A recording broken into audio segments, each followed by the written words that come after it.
Euroregione News. 4 buone nuove da Codroipo, emporiale per natura. Sindaco Fabio Marchetti, che notizie da Codroipo? 3 punti vendita tra Codroipo e Frazioni in poco più di una settimana significano rilancio del commercio, ma soprattutto significano attrattività che ancora Codroipo è capace di dare a chi vuole intraprendere bene. Mi riferisco a Pozzo, laddove è stato ridata nuova linfa a una frazione, aprendo quello che è l'unico punto di riferimento per la popolazione stessa, ovvero sia il bar col vecchio nome Bar alla Pese, dai fratelli Nadalini, uno dei quali è anche assessore nella giunta da me presieduta ed è addirittura l'assessore alle frazioni.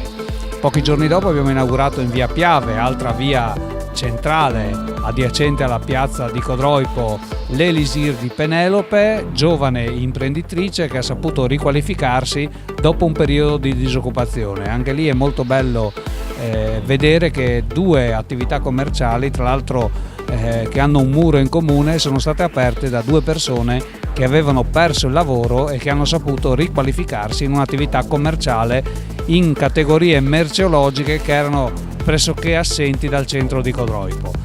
Terza nota di merito, imprenditori di Vicenza in questo caso, Prix SPA, che ha saputo rilevare quello che è sicuramente un negozio della grande distribuzione, ma rappresenta uno dei negozi del centro di Codroipo, essendo situato in via Circonvallazione Ovest all'angolo con via Pordenone, rilevando il vecchio supermercato che lì esisteva.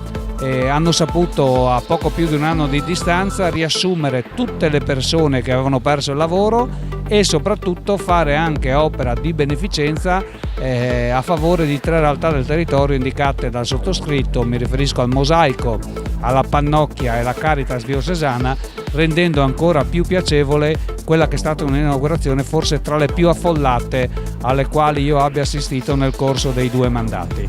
Quindi il Codroipo che rilancia anche con iniziative come quella di quest'oggi, il panino più grande del Friuli, perché 1 metro di diametro cotto in un'unica soluzione e tagliato alla perfezione dai coltellai di Magnago, rappresenta una delle altre eccellenze delle iniziative, seppur piccole e autonome, che servono a rilanciare il commercio in una città che ha fatto e farà dell'emporialità un proprio vanto. Dal Medio Friuli per Euroregione News, Marco Mascioni.